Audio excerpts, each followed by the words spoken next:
Di pagi menjelang siang ini alhamdulillah Allah berikan kesehatan kepada kita semuanya, kekuatan lahir dan batin, sehingga bisa hadir di tempat ini.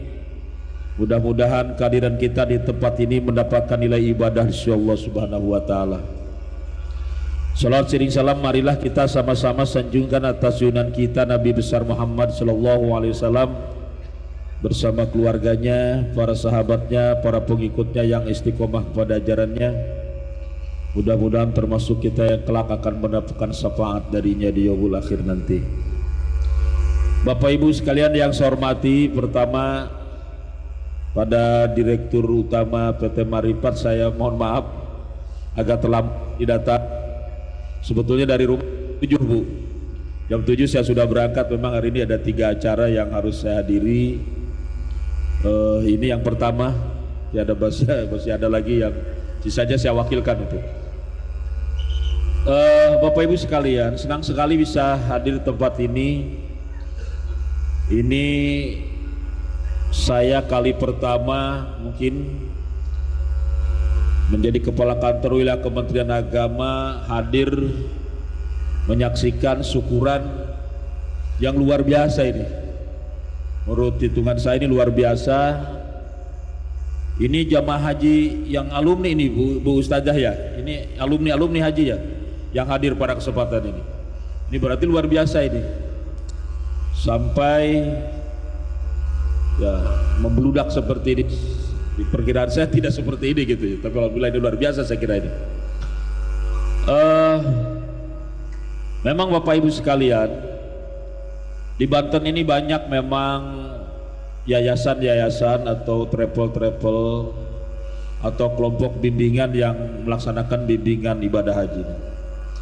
Betul bahwa haji ini memang domainnya Kementerian Agama, tapi peran serta masyarakat juga sangat dibutuhkan. Dan bagi kami, kehadiran yayasan-yayasan yang baik dan membantu program pemerintah ini sangat luar biasa, dan kami ucapkan terima kasih yang setinggi-tingginya. Karena sudah ini sebetulnya bagian dari tugas kami gitu. Membimbing jamaah dengan cara yang sesuai dengan harapan dan cita-citanya. Karena memang mungkin tidak ada ibadah yang sehebat mungkin ini haji ini. Artinya bahwa keterlibatan orang banyak yang ngurusi haji ini. Lembaga negara saja lebih dari 10, mungkin 12 lembaga negara yang ikut ngurusi haji ini Pak. Dari mulai RT, RW sampai juga bupati dan seluruh, sampai bukan ke presiden.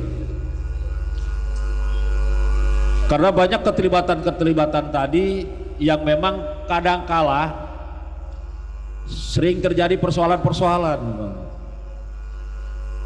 Karena tadi itu ada mungkin di lembaga ini ada kekurangan, tahun besok diperbaiki, di lembaga yang lain ada lagi. Jadi kadang-kadang ada saja. Mungkin sampai dunia ini kiamat mungkin tuh haji suka ada aja persoalan. Dan ini tapi tidak melumpuhkan, tidak mengendorkan keinginan masyarakat atau animo masyarakat untuk melaksanakan ibadah haji. Tahun 90 terjadi tragedi Bina Pak. 1000 lebih jamaah haji kita meninggal di sana. Diperkirakan tahun berikutnya nggak ada yang berangkat haji, tetapi makin membludak. Tahun berikutnya makin ada masalah, makin ramai tahun berikutnya. Ini luar biasa Pak. Makanya pemerintah agak kesulitan itu untuk ada keinginan bahwa orang yang sudah haji tidak boleh haji lagi. Sulit Pak, sulit. Karena memang ini juga hak asasi manusia, hak asasi orang yang ingin melaksanakan ibadah. Lalu keduanya yaitu berbeda Pak. Ibadah ini, haji ini berbeda mungkin dengan piknik biasa Pak. Mungkin tanya ke Ustazah tuh, atau mungkin orang yang sudah berkali-kali pergi haji, mungkin Pak Kiai. Kalau saja mungkin Bapak piknik ke Taman Mini taruhlah, atau ke tempat-tempat hiburan lain, Taman Mini atau tempat piknik lain gitu ya. Kadang-kadang sudah satu kali piknik itu besoknya sudah tidak tertarik lagi. Ke Bali dulu, waduh saya pertama kali datang ke Bali luar biasa itu lihat Bali. Tapi begitu datang yang kedua, turun juga enggak di mobil Pak, males lihat itu. Singapura, waduh, pertama kita lihat Singapura luar biasa. Tapi berikutnya saya datang lagi ke Singapura, malas turun di mobil saja, nggak ada, nggak mau. Tapi beda dengan haji. Haji itu beda Pak. Malah semakin orang sering berangkat haji itu setrumnya Mekah itu mungkin setrumnya Ka'bah ini berbeda sekali. Kadang-kadang ya nggak ada itu istilah bosen, nggak ada itu istilah bosen atau kapok. Saya selama ini Pak jadi kepala Kemenag di Kabupaten Tangerang 7 tahun, di Tangsel saya 1 tahun, di haji saya hampir 1 tahun kemarin. Saya sering keluar masuk bandara menjemput jamaah haji. Belum pernah ada orang pulang dari Mekah mengatakan kapok saya berangkat haji, nggak ada Pak. Malah yang diceritakan yang bagus-bagus saja. Walaupun ada persoalan di Mekahnya. Berapa waktu yang lalu Pak, saya ketika jamaah baru berangkat semua, saya masih ngurusi di pondok gede di asrama haji Bekasi. Ada telepon dari Mekah, Pak Haji, di Madinah ini kita di luar Markaziyah, jaraknya jauh dari Masjidil Haram, Masjid Nabawi. Saya sempat komunikasi, saya agak sedikit kecewa. Ini orang yang telepon tadi itu ketika ada di Mekah telepon lagi dengan saya, Pak Haji Agus, alhamdulillah di Mekah saya dapat hotel yang bagus. Jadi terjadi kemarin ini di Madinah ada kekurangan, himpas Pak katanya dengan pelayan di Mekah. Ini luar biasa. Jadi jarang sekali Pak. Mungkin haji banyak mengeluarkan uang segala macam, tapi saya belum pernah saya katakan ada orang yang kapok pergi haji karena capek dan sebagainya. Jadi kembali Bapak Ibu sekalian, memang sekarang animo masyarakat untuk melaksanakan ibadah haji luar biasa. Katanya negara kita ini krisis ekonomi, sulit uang, tapi ternyata alhamdulillah tidak kendor untuk orang untuk melaksanakan ibadah haji. Bahkan sekarang ini untuk Banten ini sudah nyebrang ke tahun 2027 ya. 28 sudah masuk ke 28 ya. Hari ini daftar sudah untuk berangkat tahun 2028. Makanya kami kewalahan nih Pak, baru saja selesai mengantarkan jamaah, menjemput jamaah, kami harus sudah ngurusin juga tahun 2027 2028. Jadi makin kencang itu orang, makin keinginan berangkat haji. Oleh karena itu sekarang banyak yang melalui umroh ini Pak. Umroh ini banyak sekali. Sekarang ini yang umroh ini banyak sekali, ini luar biasa Pak. Ribuan sekarang ini. Tahun yang lalu saja hampir 600.000 di Indonesia yang melaksanakan ibadah umroh. Ini luar biasa. Ini tadi saya katakan, katanya negara kita ini lagi krisis, tapi tidak mengurangi. Mungkin Ustazah bisa menyampaikan nanti bahwa apa itu yang terjadi seperti ini. Ada keinginan masyarakat yang luar biasa ingin melaksanakan ibadah haji.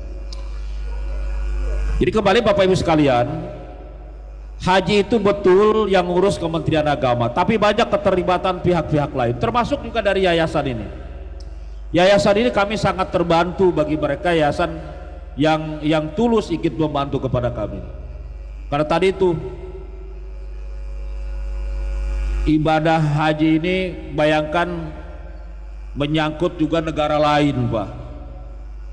Oleh karena itu kalau ada yang mengatakan bahwa pemerintah nggak usah ngurusin jemaah haji, katanya Kementerian Agama nggak usah ngurusin jemaah haji, lepas kepada lain. Nah ini salah Pak, menyalahi undang-undang. Orang dalam jumlah yang banyak berada di negara orang, itu kewajiban pemerintah untuk melindungi dan mengurus. Oleh karena itu pemerintah tetap konsisten untuk tetap urus proses perjalanan ibadah haji ini. Oleh karena itu Bapak Ibu sekalian, tadi itu keterlibatan pihak lain untuk membantu urus proses ibadah haji ini luar biasa. Karena itu tadi berbeda Pak. Selain memang strata kehidupan di masyarakat juga berbeda, Pak. Bayangkan kalau mungkin di Lebak ini, Pak, satu orang yang pergi haji bisa yang mengantarnya 10 sampai 20 mobil, Pak. Bahkan saya kemarin dapat informasi katanya orang mana Citorek ya, yang berangkat 7 orang yang nganternya 140 mobil katanya. Nah, ini luar biasa, saya kira ini kelebihannya yang luar biasa. Makanya kemarin kami di Bekasi, asrama haji Bekasi ketakutan menghadapi orang Banten, Bu Haji. Karena mengapa? Karena orang Banten itu biasanya orangnya membludak dan sulit diatur. Sulit diatur. Saya berkali-kali dipanggil oleh Angkasa Pura Bandara Soekarno-Hatta. Kalau sudah Banten turun itu pesawat beberapa delay, tidak bisa terbang karena jalannya ketutup sama orang Lebak. Itu pilot itu kan dari luar, pilotnya dari luar, kru-krunya dari luar. Nah, bandara kita ini memang Bandara Soekarno-Hatta ini berbeda dengan bandara-bandara yang ada di negara lain yang saya lihat, karena jalan itu membelah bandara. Kalau di negara lain nggak ada jalan membelah bandara itu. Jadi kalau ada jamaah turun, nah itu beberapa penerbangan lambat, kerugian itu, bandara itu rugi kalau sudah jamaah kita turun. Yang keduanya sulit itu, pengen diatur, pengennya masuk saja asrama, itu pintu jebol kalau sudah orang Lebak datang itu. Pintu jebol, kaca pada para repes. Jamaah datang misalkan jam 2 siang, jam 2 subuh udah pada nongkrong orang Lebak itu, orang Lebak tuh. Bari bawa timbel segala macam itu kan. Ya. Nah ini saya kira maziyah, satu kelebihan daripada ibadah haji dibanding dengan ibadah. Gak ada agama mana yang bisa mengatur sampai seperti ini. Tidak ada agama di dunia yang sampai melaksanakan seperti kegiatan ini. Nah ini, Bapak Ibu sekalian, saya sekali lagi bahwa memang tahapan-tahapan yang harus diikuti Bapak Ibu. Pertama, pendaftaran diikuti dengan sebaik-baiknya. Insya Allah pemerintah sudah merubah lagi pendaftaran, nanti tidak bolak-balik antara bank, kantor lagi, bukan tidak agama, balik lagi ke bank, balik lagi ke kantor Kementerian Agama. Insya Allah tahun depan akan disederhanakan. Nah ini diikuti, dan tolong Bapak Ibu sekalian, hati-hati ini pendaftaran haji banyak yang tertipu, banyak yang tertipu.